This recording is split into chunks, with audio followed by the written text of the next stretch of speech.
Hello, I'm David Hughes, and I'd like to talk to you today about 2012 and our community.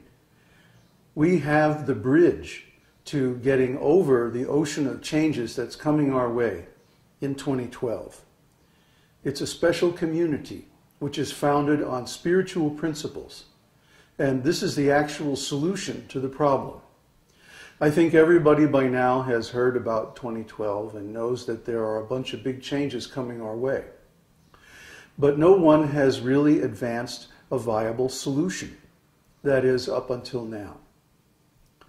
We have a solution which is based on spiritual principles, and that's the only way that you're going to be able to get through these intense changes that are coming up, actually have already begun.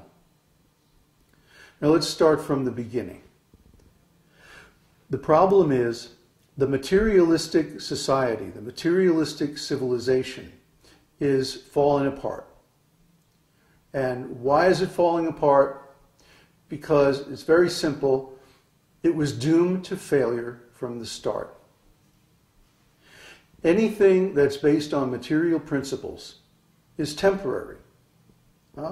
So the present civilization, which is based on centralization of resources, is taking away the means of production from the regular people and putting it into the hands of a few capitalists, a few very rich and powerful people.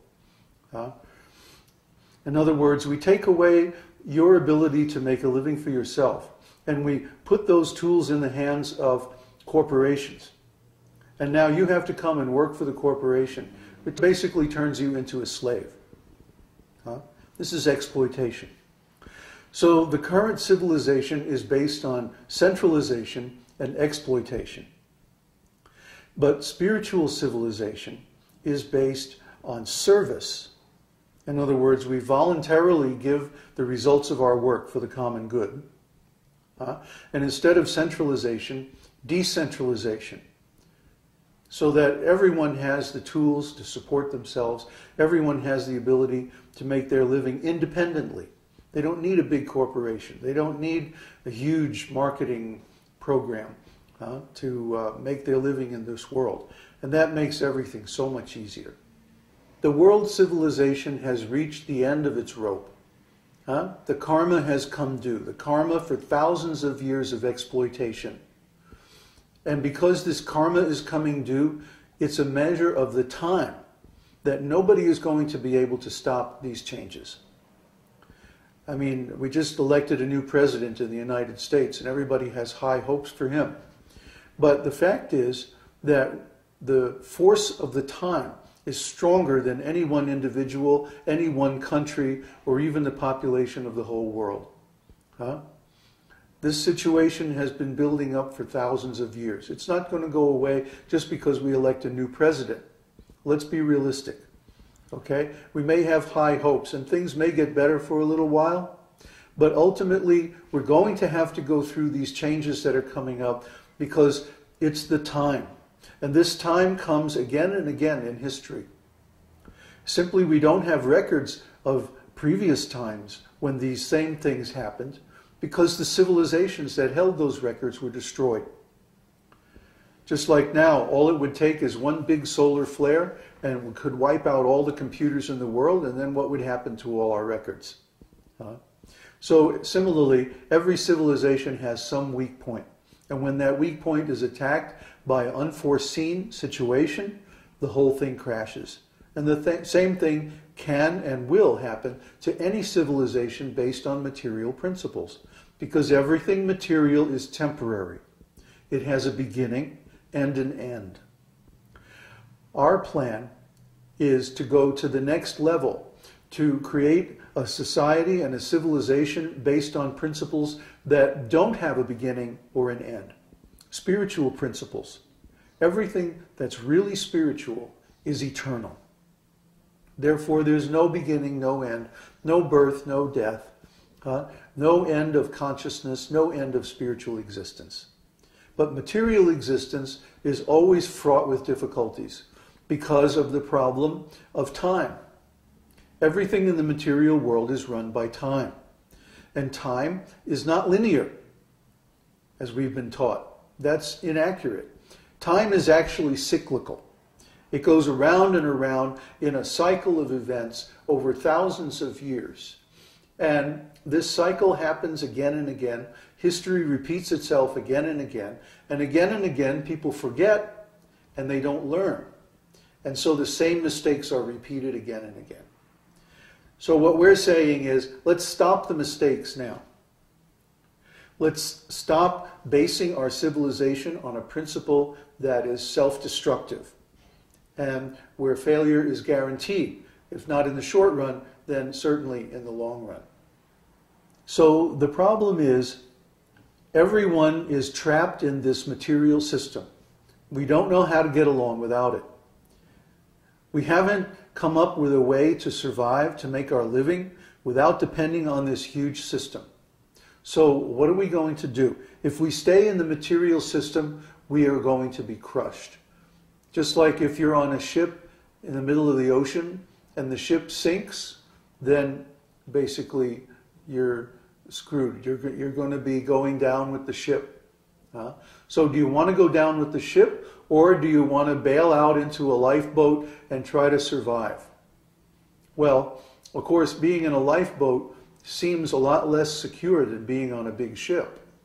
But if your lifeboat is properly managed, then it can get through the ship sinking and heavy weather and everything. Of course, it's more dangerous. Pioneering is always dangerous. But we have a better plan. Now, some people are saying that we have to fight against tyranny, that we have to stop this process of material exploitation and start a new government or start a new society that's based on different principles.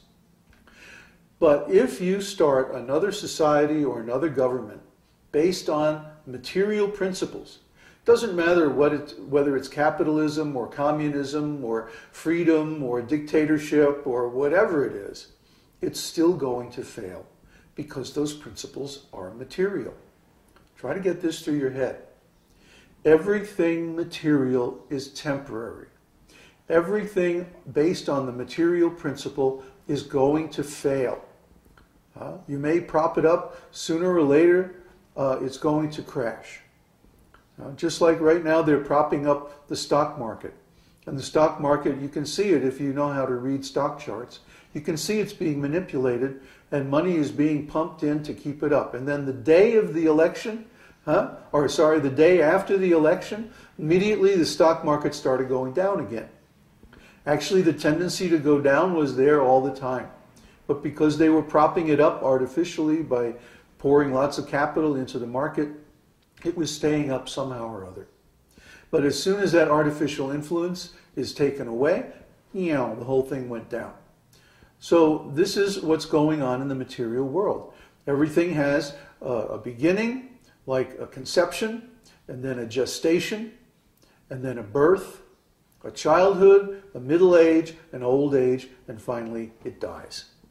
That is the nature of everything in this material world. So if we start another civilization or another community based on material principles, it doesn't matter what ism we use, doesn't matter what economic principles we use, it's still going to fail in the long run. So our solution, our bridge from this side to the other side of 2012 is spiritual community. Now let me make a distinction right away between religious and spiritual. Religion is another aspect of material society. Why? Because it's invented by man. Religion always has a beginning and an end. It has a founder, and then it lasts for some time, and then again it goes away. So religion is also a material thing. Now we're not saying that God is material. God is certainly not material. And there's also a spiritual truth which is connected with God, which is not material, but spiritual. And that truth is eternal. So we have to learn those spiritual truths. That's the real job of every intelligent person. What is the spiritual truth? What is the eternal verity underlying the existence that we perceive with our material senses? And how can we awaken our spiritual senses and come to direct knowledge of God? Direct knowledge of the absolute truth. Direct knowledge of spirit. Of the principles underlying the material world. Because without the spiritual world, the material world could not exist. We have to come to that knowledge. And when we do, then everything becomes clear. We understand why the material world has to fail. We understand why everyone has to die. And we also understand the way out. Actually, religion is a part of the material system in another way too. Take a look at our Western religions.